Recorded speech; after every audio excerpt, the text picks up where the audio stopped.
but I like it.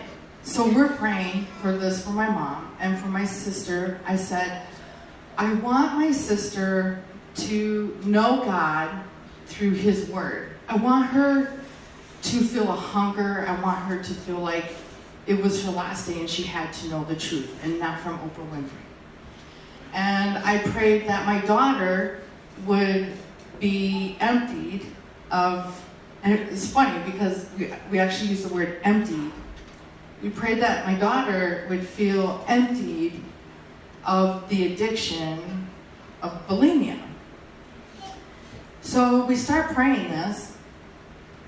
We get done. I felt really great afterwards. They gave me a book about something about fathers or something. I don't know. And we're driving home. I'm like, I kept thinking about that. I'm like, I'm going to call them and see, if anybody had anything or anything. So I called my mom, and she really hadn't said too much. She's like, I asked her how she's feeling. I didn't tell any of them at this time that I had prayed for them. I just said, how are you feeling? How was yesterday for you? And my mom said, oh, it's like any other day, and, da-da-da. And she goes, but I had something really cool happen yesterday. And I'm like, what was that? And she goes, I was sitting in the living room, and all of a sudden, all these little tiny feathers started appearing. And she goes, it made me think of Jessica, like she was close to me. And I'm like, what? And it was really cool because after that, I would go to her house, and randomly all these little feathers they looked like little tiny feathers from a pillow that were really soft, but there was no pillows around. And they were just, up until the day my mom died, they would just randomly appear in her living room, and they would just start falling. And they were just little feathers. Like the first time I saw them, I'm like, you're right, you do have little feathers falling. She's like, did you think I was losing my mind? I'm like, well, I kind of wondered, But she felt peace with that, and she felt like it had something to do with her daughter. And so that was good. But then my sister, now here's the crazy thing. My sister, I called her before I could even say how you doing, and she's like, I gotta tell you what happened yesterday at such and such a time, which was around the time we were praying. She's like, we were at this movie, and as I was watching the movie, I all of a sudden felt really convicted. Like, this was not a movie I wanted God to see me watching. And I'm like, what? And she said, yeah. She goes, I got up and I went to the bathroom, and I thought, what am I supposed to do? And then she's like, I said, we got to get out of here. This is not good. So she went, and it was probably they're not they don't really get into nudity or anything like that. So it was probably a high murder movie, or I don't know, something like that. So she goes into the theater, and she says to her husband or daughter, we got to get out of here right now. And she's standing up, and she's getting loud, she said, and people in the theater were kind of mad at her. And she's like, we got to go. And they're like, what's going on? We got to get out of here right now. So she literally grabs them. They leave the theater. They get in the truck, and her husband's like, what's going on? We got to go home. And they don't, she's like, I don't know what's wrong with me, but I got to know Jesus. And they start driving home, and they have this 3 to 4 foot pool in their backyard. She literally got out of the truck while it was still driving, before it even completely stopped, jumped out of the car, in her clothes, jumped in the pool, baptized herself, and said, I want to know Jesus without Oprah. And she doesn't, to this day, she doesn't remember that she was so addicted to Oprah, but the rest of us, we know, because the books were everywhere, and she always talked about Oprah says this, Oprah's on TV all the time. But I thought that was really cool, And my daughter, I was talking to her on the phone, and she's like, yesterday I just all of a sudden had this experience where I had this empty feeling. And I'm like, well, what was it? And she's like, I don't know. She goes, I just felt like I lost something inside me. I felt kind of empty. And I never told her till way later what that prayer is about. And so she still, went through counseling and stuff for that. She wasn't completely healed. But that's what my prayer was for her, was to feel an emptiness of that. And she used the word empty. I felt like I was emptied of something. So I thought that was really cool. So that's my first story. And now my second story was my husband and I. So, okay, I don't know. Anyway, my husband and I, we met at one thing, at a thing that was going on in December there.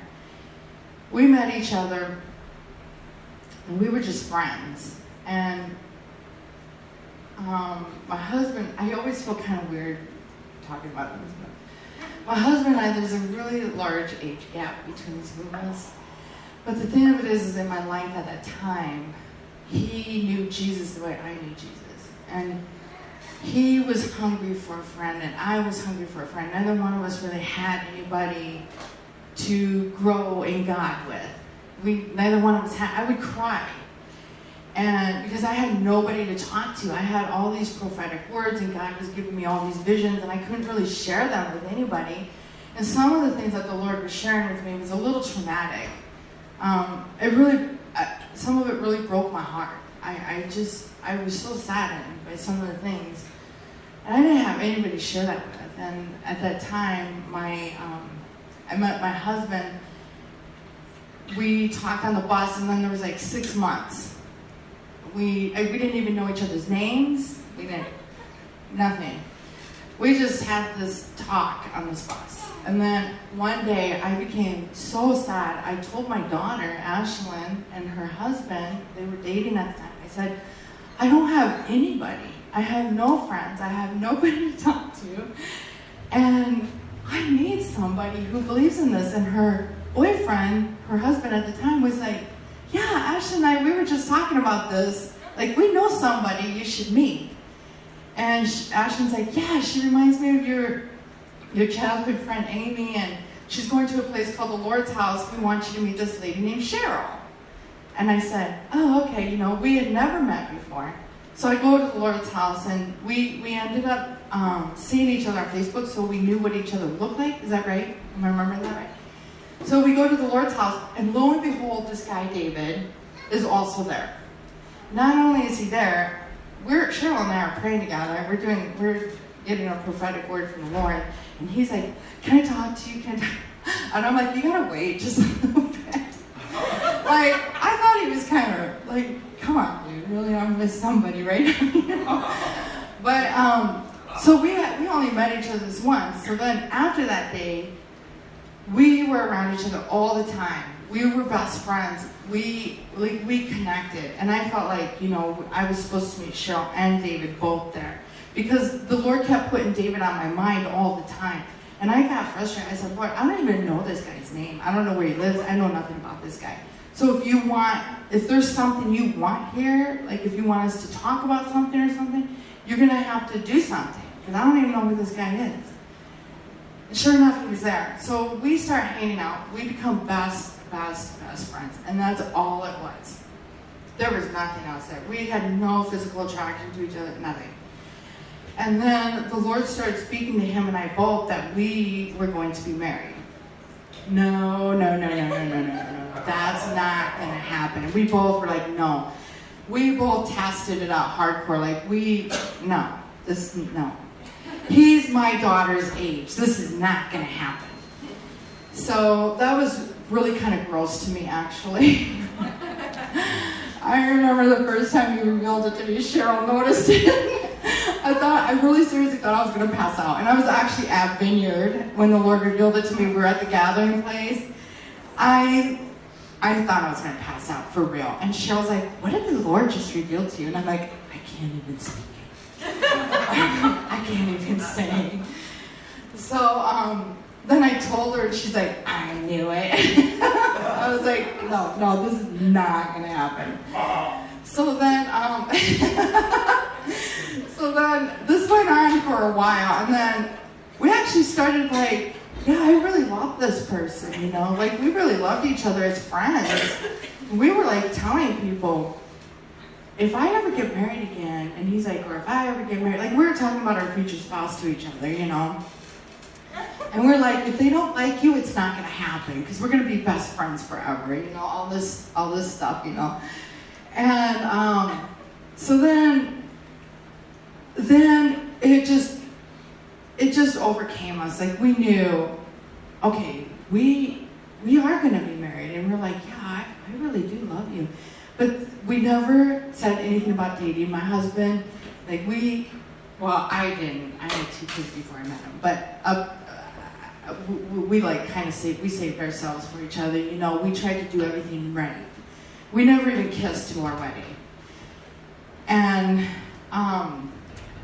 so we're like, how is this even going to happen? Because I'm not going to go. I was looking at wedding dresses, and I'm like, I'm not going to spend the $1,000 for this dress I'm going to wear one time. And I told God, I said, I'm sorry, but this is not going to happen. I'm not going to spend this kind of money. You're going to have to do something about this.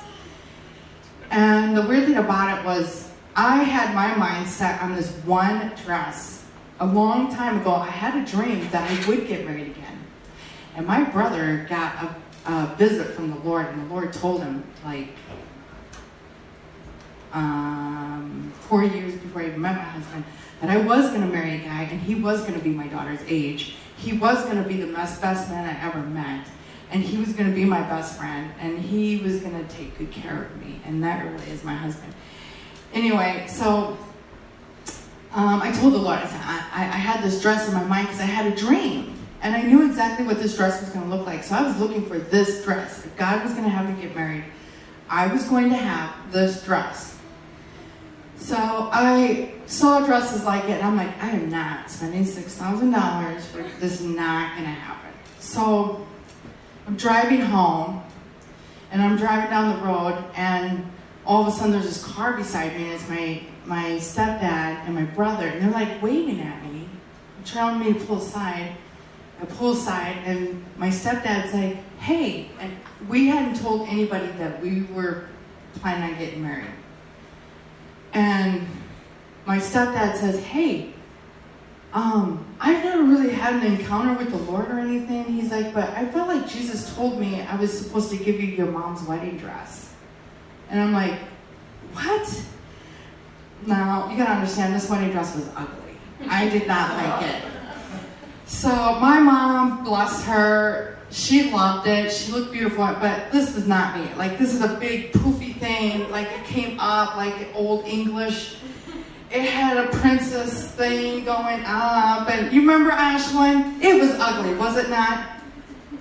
Honestly, I could not wear something like that. My mom was like twice my size, you know, and fairly short. And I'm like, I looked at her and said, no thanks, I'm okay, you know. I'm like, I don't really want that dress. But it's like, are you getting married? And I'm like, well, we were kind of talking about it. And he's like, well, just come by the house. I just want to show, I really feel like I'm supposed to give this to you. I said, okay. So we go to the house, and I'm like, how do I tell him? I don't like this dress. It's so ugly. And I'm not going to wear this dress. And then the Lord started telling me, he's like, I want you to do this to the dress.